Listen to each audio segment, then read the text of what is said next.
Good morning mga ka-BTV. Kumusta ang lahat? Pag-usapan natin ang mga maiinit na balita at trending na issue dyan sa Pilipinas.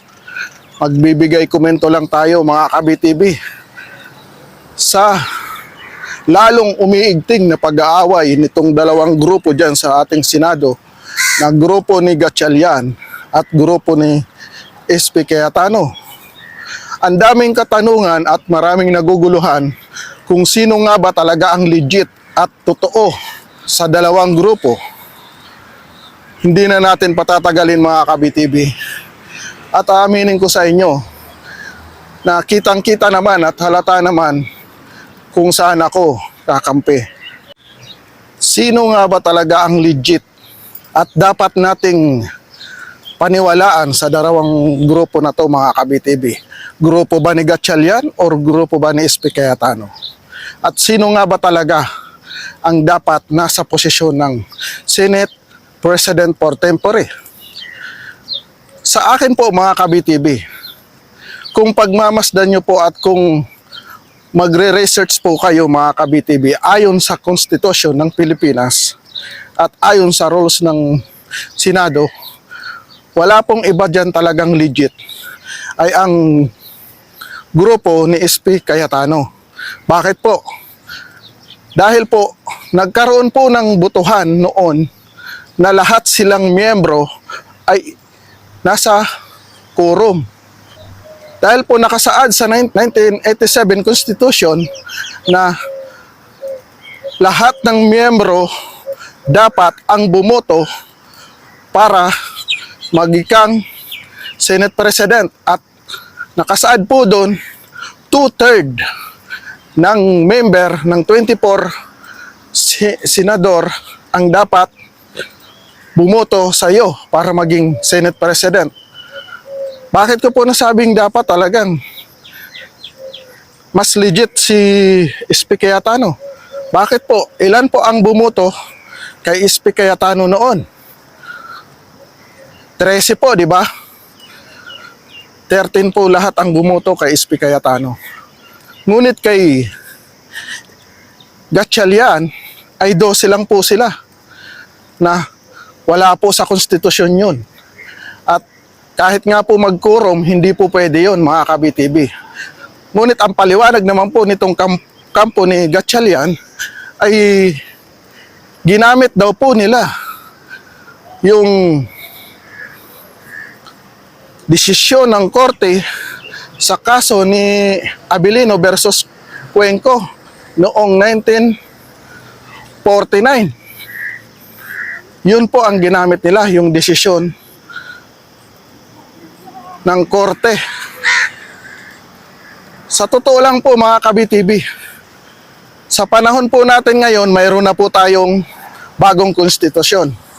Ito nga po yung 1987 Constitution na sinusunod natin hanggang sa ngayon. Ang 1935 Constitution mga ka-BTV at 1987 Constitution mga ka-BTV ay parehas lang po ang nasusulat at nilalaman ito, na kung saan po sinasabi po sa 1935 at 1987 Constitution ay kailangan ng 2/3 or 13 member para magkaroon ng quorum o para magkaroon ng botohan at maging Senate President ka.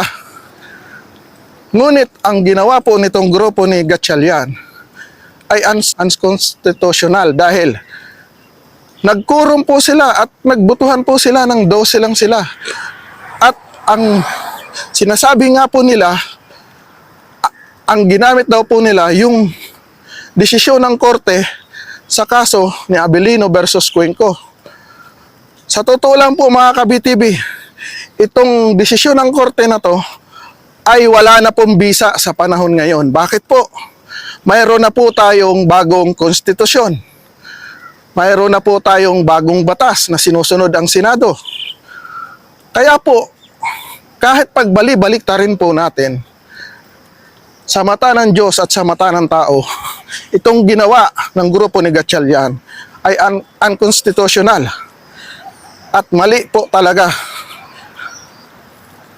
Samantalang ang grupo naman nila, Cayetano, ay talagang sinusunod po nila kung ano po ang rules ng Senado. At so, sa madaling sabi po, illegal po ang pagkuha nila at pag-agaw nila ng mga chairmanship at pwesto sa Senado ng grupo ni Gatchalian. Ang sa kanila lang po talaga, hinaluan po nila ng politika at nagbendalo po sila.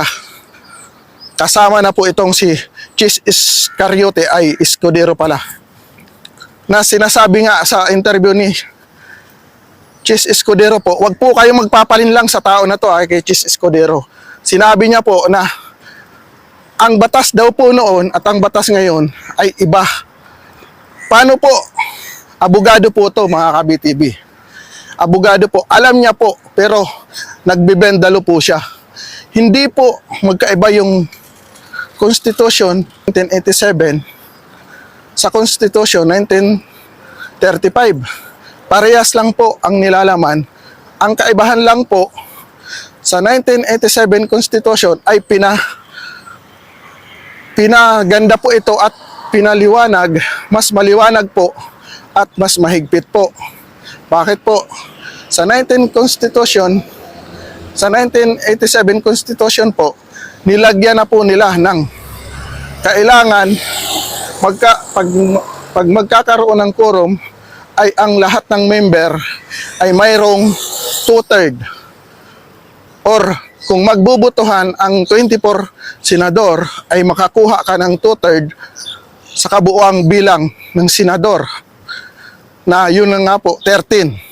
Pero po sa 1987 Constitution po, nilagyan na po nila ng lahat. Samantalang sa 1935 ay wala pong nakalagay na lahat. So mas malinaw po ngayon ang 1987 Constitution kaysa sa 1937 at 35 Constitution. Yun po ang pagkakaiba lang po ng dalawa, pero parehas lang po. Nakalagay din po sa 1935 Constitution na kailangan din ng 2/3 ng 24 na senador. So 13 din po. Pero hindi lang po in-specify na lahat ng miyembro ng Senado. Yun po ang pagkakaiba. So, ang ginawa po talaga ng grupo ni Gatchalian ay illegal at bendalo po talaga. Sa bagay po, hindi na po tayo magtataka dahil sa government po ni BBM ay puro bendalo po sila. At sabi pa nga nung isang mayabang na tulpo, na si Erwin Tulfo, na sometimes we need to bendalo. Di ba? Si Mr. Last bendalo to.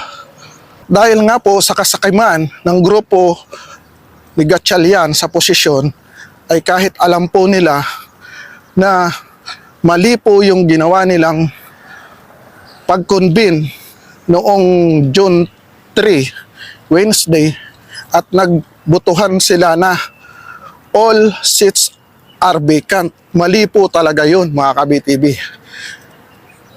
Ngunit ginawa po nila dahil sa kasakiman at gusto nilang pagtakpan ang mangyayaring hearing sa flood control scam na pinamumunuan ni Ma'am Pia Cayetano at ni Senador Marcolita.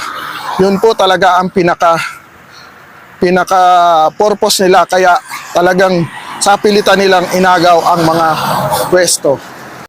At yun din po ang utos ng Malacanang sa grupo ni Gatchalian. Kung matatandaan nyo pa po at maaalala nyo pa po, mga ka-BTV, umpisa po ng pag-upo ni SP Cayetano ay wala na pong tigil ang kanilang panggugulo. Bakit po? Dahil alam po nila na talagang itong grupo ni SP Cayetano ay ipapakita sa sambayanang Pilipino ang katotohanan at pupuksain po ang lahat ng mga kurap sa gobyernong bangag na to. Kaya po, hindi po sila tumigil sa panggugulo sa grupo ni SP Cayetano. Grabe po ang ginagawa nilang pressure sa grupo ni SP Cayetano. Nandun na nga po na ipinakulong na po itong si Senador Jinggoy Estrada at susunod pa nga sana itong si Chis Iscariote na naghudas na sa grupo ni SP Cayetano at lumipat na para mawala ang kanyang kaso.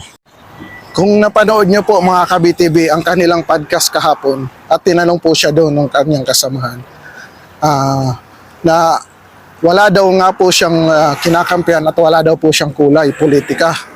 Ang gusto niya lang daw po ay magtrabaho na dahil sa 3 araw na daw po walang sesyon ang Senado. Pero kung pakikinggan niyo po ng mabuti at maigi ang kanyang mga sinasabi, halatado naman po na talagang kumampi siya at gusto niyang kumampi sa grupo ni Gatchalian dahil na-pressure na siya. At sinasabi niya nga daw po na yung mga kaso niya ay nandun pa rin, tuloy pa rin po. Oo, walang problema po, totoo yun, tuloy pa rin po yun. Pero ang tanong doon, kung uusad ba yung mga kaso niya ngayong lumipat na siya sa grupo ni Gatchalian. Yun po ang malaking tanong po doon sa sinasabi niyang tuloy pa rin daw po yung mga kaso niya. Hindi naman daw po nawawala. Hindi naman po talagang mawawala yun. Ang tanong kung uusad ba yun na sa ngayon ay nasa grupo na siya ni Gatchalian. Dahil yun po ang pinakauna-unahang sinabi noon ni Ombudsman Remulla. Ngunit ano pong ginawa nila? Nauna pa po itong si Jinggoy Estradang nakulong kaysa dito kay Chis Iscariote. At nasaan na po ngayon itong si Romualdez na samantalang una nilang sinabi na itong si Romualdez at si Chis Escudero. Pero mas inuna nilang kinulong si Jinggoy Estrada. Diyan po natin makikita na talagang ginagawa lang po nilang tanga ang sambayan ng Pilipino. At kung hindi ka kapanig sa kanilang grupo, asahan mo nang mas mauuna ka pang makulong kaysa sa kanilang mga unang inilabas at kinasuhang individual. Hanggang dito na lang po mga ka-BTV. Always remember po, God is good all the time. God bless us all po. Mahalin po natin ang Pilipinas at mag-ingat po tayo lagi mga ka-BTV. This is BTV React. It's now signing off. Bye-bye.